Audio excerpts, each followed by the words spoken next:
of universities teaching practical knowledge. And so they continue to not to train an elite, but supplying the system with players. But it's not just a highly educated workforce that the system needs.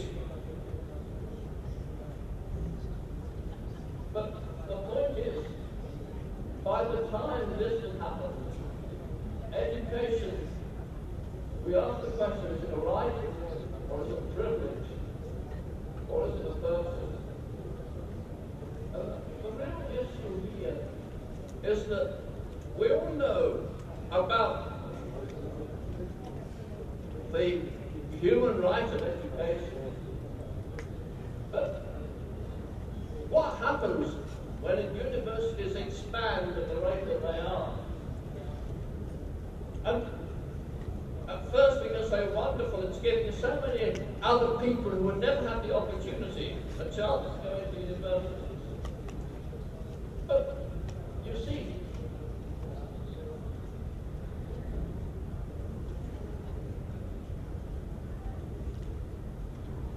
in Britain, we had this wonderful hope that because of the professionalisation, 50% of our young people will go into higher education.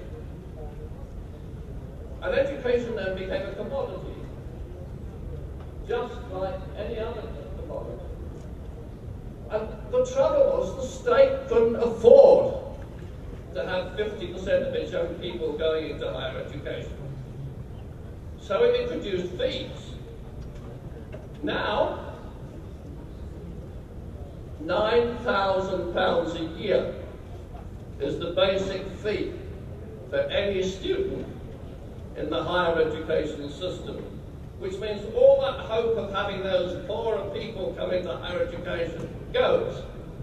Because we've expanded education to meet the needs of the technological world. But universities themselves are now acting like entrepreneurial corporations with different campuses throughout the world.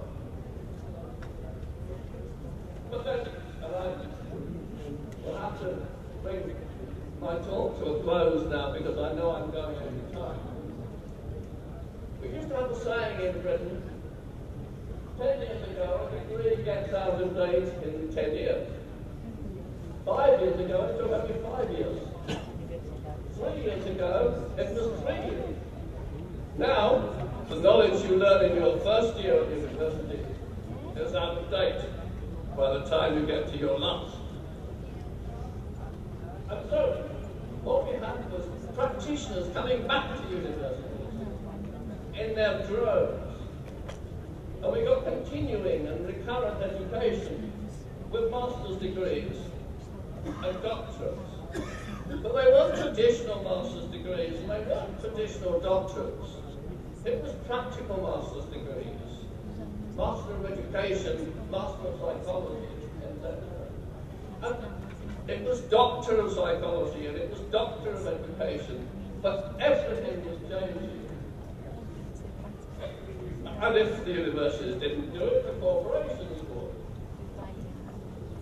And Camden tells us that in Canada, since the 1970s, there have been more adults on the campus in Canadian universities than there have been traditional undergraduates.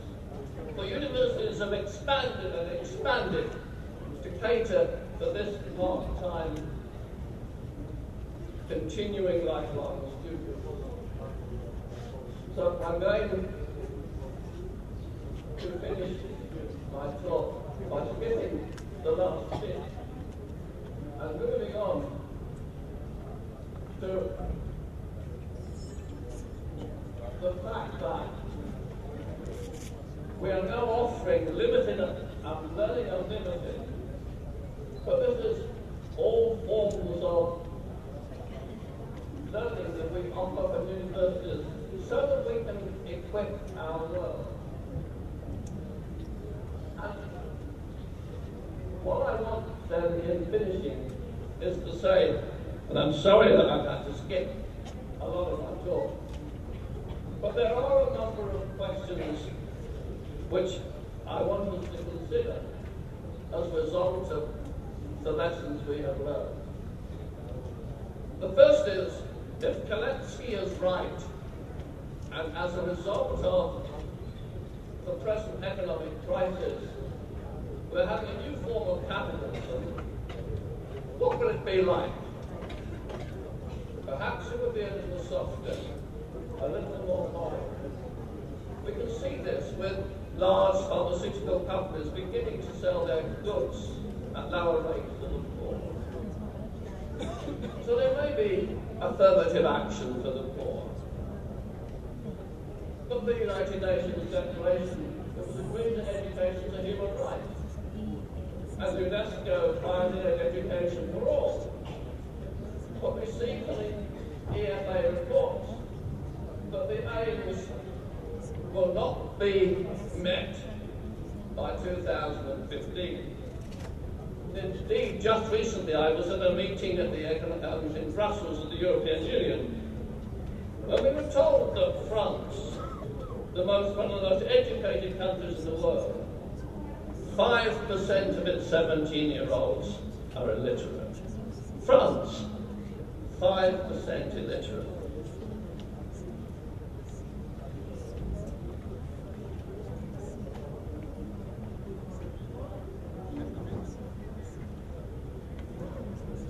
So if the right to education is lifelong, we have to ensure that our institutions of tertiary education are responsive to the needs of people to learn throughout their lives.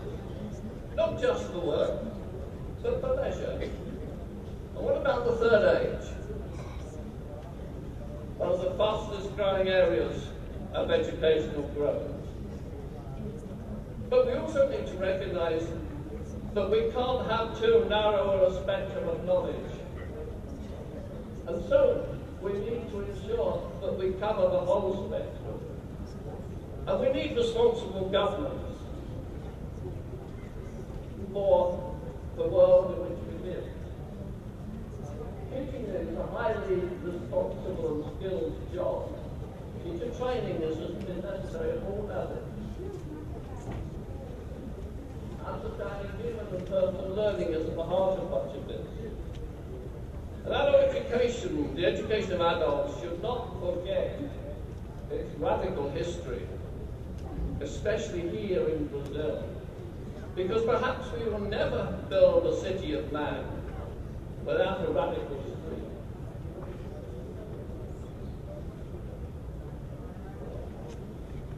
And so, in coming to the end of my talk, can we build a city of man on earth? No, I don't think we ever can. But I think utopia is deferred indefinitely. My hopes are a little jaded as I enter the last years of my career.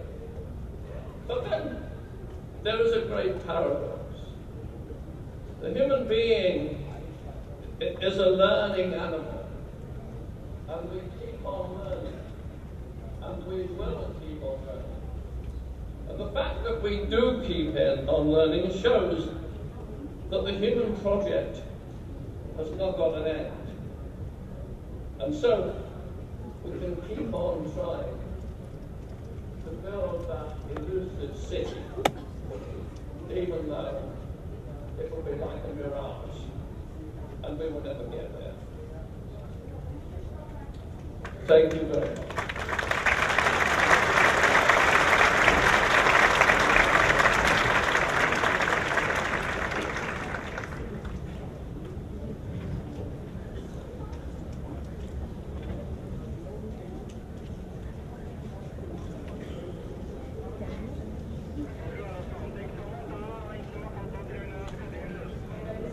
A exposição do professor Peter James, da Terra, já passar para o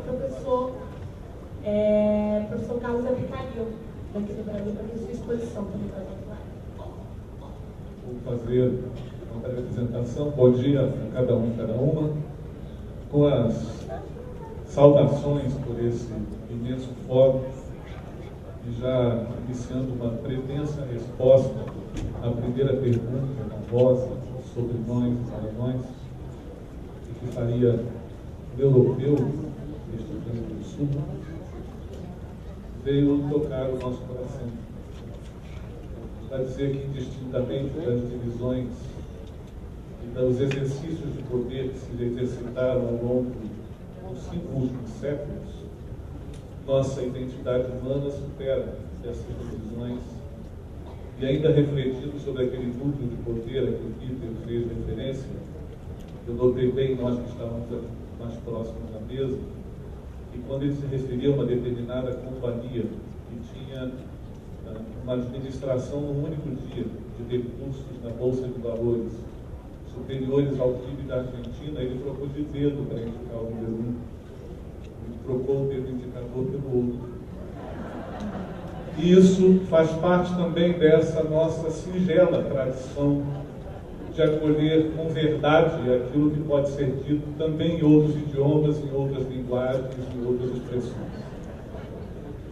Inicio deste modo para dizer da nossa imensa alegria de participar de um fórum desta magnitude, dessa natureza. E faço memória aqui, particularmente a nós, brasileiros e brasileiras, que somos maioria deste plenário, de um documento publicado aqui no Brasil pelo movimento dos pioneiros há 80 anos, e cujo parágrafo traz ainda incômodos de entonces, daqueles idos do século XX, de onde nós viemos, para nos desafiar em pleno século XXI. Dizia certo trecho do manifesto, no capítulo sobre o movimento de renovação educacional: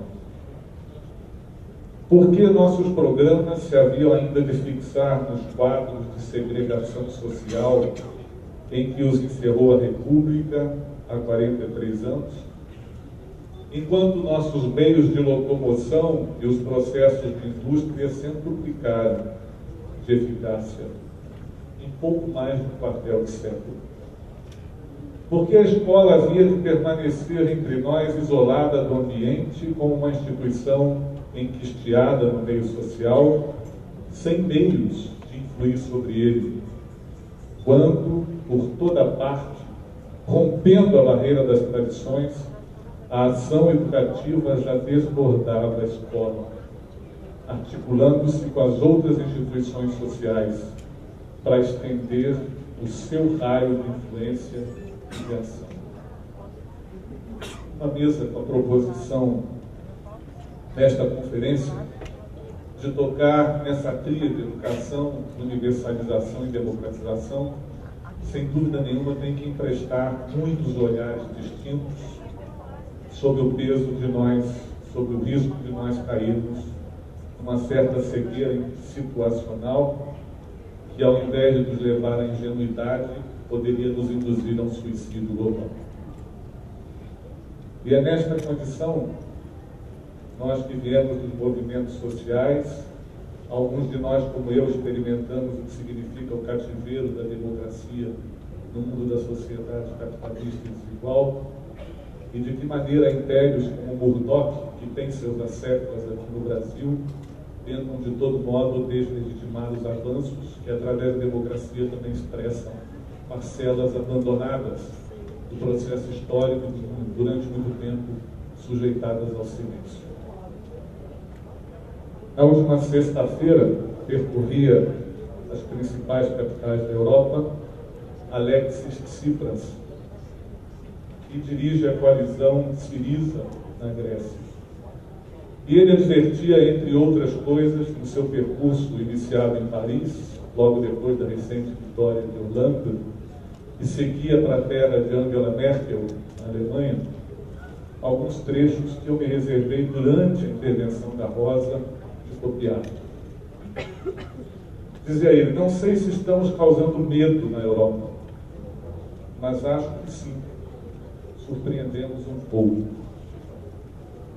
Queremos que todos tomem consciência de que povo algum, seja onde for no planeta, na Europa, jamais se deixou levar sem resistência à espécie de suicídio induzido. Estamos em pleno combate. Uma luta com que combatemos em nome do povo grego, do povo francês, do povo alemão, de todos os povos da Europa. No trecho, muito nos alegra constatar que já sopram ventos de mudança. As forças da esperança vencerão o mundo. Muito perto daqui, 12 anos atrás, nós inaugurávamos o movimento do Fórum Social Mundial, enxergando o mundo de cabeça para baixo e invertendo também assim a ordem colocada do neoliberalismo global, com a afirmação de que a história tinha acabado. E não nos submetemos à condição de estarmos trancados no fato da crise global e na única alternativa daquele eixo em torno do qual os discos de influência circulam, combinando a exploração do homem pelo homem e a natureza absolutamente submetida aos interesses de poucos. Nesta condição, chamávamos entre dinossauros e loucos, muitas vezes. E aqui, particularmente nesse horizonte latino-americano, recebendo contribuições de muitas cores e idiomas, muitas profissões de crença distintas, muitas afirmações de diferentes direitos consolidados nessas formas de convivência, inauguramos sim um outro aspecto, uma outra forma de conceber a entrada no século XXI, que hoje nos traz muitas referências, que hoje nos coloca no cenário, como ontem apontava o ministro Mercadante, na ponta dos BRICS, e como o líder retratava aqui essa nova expectativa em torno de países como China, Índia, Brasil, África do Sul, e o que isso significa de responsabilidade, não apenas na realização desta segunda edição do Fórum, que se tem número, ela não para por aqui, mas ao mesmo tempo ir além do marco de significar nessa parte do hemisfério sul uma série de debates e de horizontes abertos. Nós chegamos a este estágio com muita luta, com muita determinação.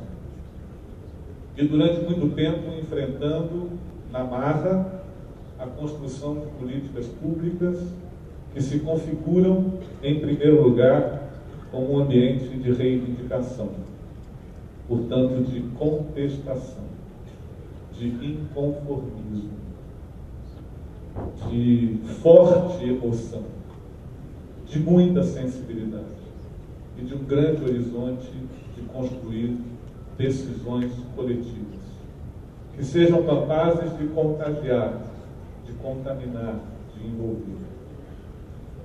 Chegamos, depois de enfrentar a ditadura militar, ao movimento constituinte.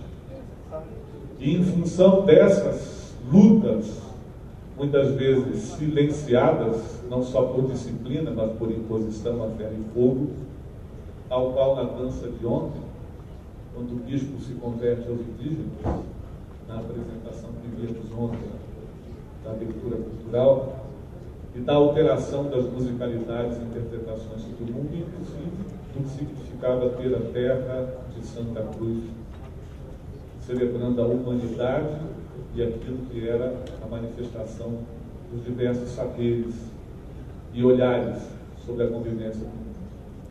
Escrevemos no texto constitucional: a educação, direito de todos.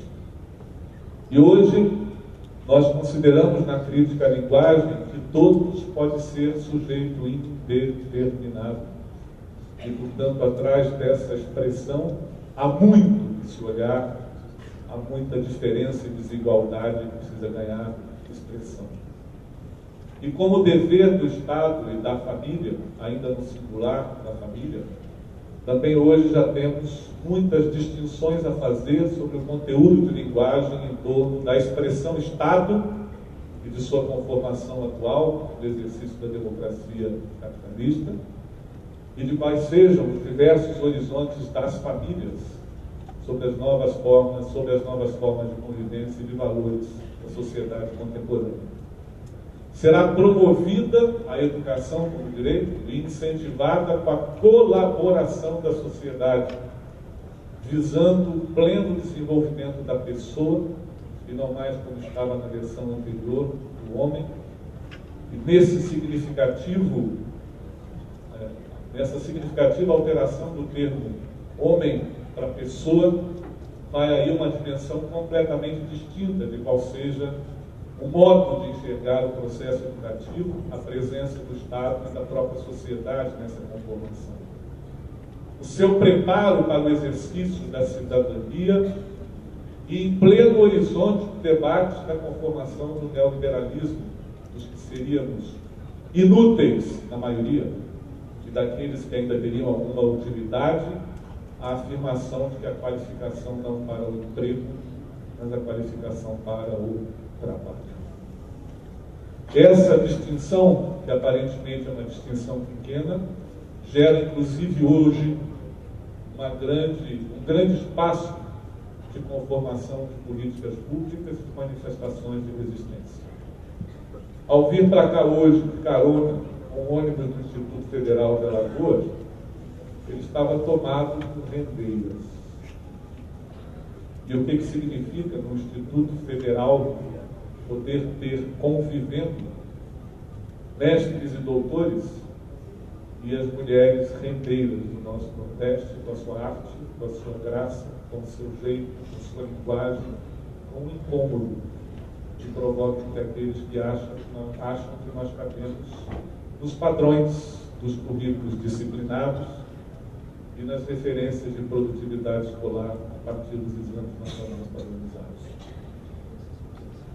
Trouxemos a Lei de Diretriz e Base da Educação Nacional, por este mesmo movimento e sensibilidade, a afirmação de que a educação abrange os processos formativos que se desenvolvem na vida familiar, na convivência humana, no trabalho, nas instituições de ensino e pesquisa, nos movimentos sociais e nas organizações da sociedade civil e nas manifestações culturais. Entender, portanto, a primeira parte do trinômio desta mesa com esta dimensão, colocando, portanto, para além das estruturas do Estado e oficiais, para além dos controles de currículos formais e dos silêncios disciplinados a que eles se submetem, seguramente tratar a convivência humana no trabalho como fonte de educação. Os movimentos sociais e as organizações civis como espaço educativo significa, para quem viveu sob o furor ditatorial de tão pouco tempo atrás, um ambiente de respiração e de arejamento rigorosamente ainda inexplorados em toda a sua potencialidade. Diz mais ainda, como afirmação do que seja a educação neste horizonte a partir da experiência brasileira. Esta lei, a Lei de Diretriz e Base da Educação Nacional, disciplina a educação escolar. Portanto, ela tem um recorte sobre a educação escolar que se desenvolve, e este termo, essa expressão predominantemente e não exclusivamente, por meio do ensino em instituições próprias. E vai, no parágrafo 2º, ao reconhecimento de que a educação escolar deverá vincular-se ao mundo do trabalho e não às relações mesquinhas ou não, escravocratas ainda em muitos casos, redutoras da dimensão das pessoas, da exploração capitalista pelo emprego e a prática social. Dentro dessas condicionantes, portanto, que são estruturais dos marcos que afirmam aquilo que é política pública, conquistada na marra, muitas vezes no protesto, outras vezes, inclusive, a partir dos juízos daqueles que se submetiam nos anos 60 aos exames do Departamento de Polícia Social, e no caso dos professores e professoras, na sua titulação, há um certificado de que não significavam risco à ordem pública. No artigo 2º, ao trazer a educação, o dever da família e do Estado, inspiradas nos princípios de liberdade e nos ideais de solidariedade humana, tem por finalidade o pleno desenvolvimento do educando, seu preparo para o exercício da cidadania e a qualificação para o trabalho.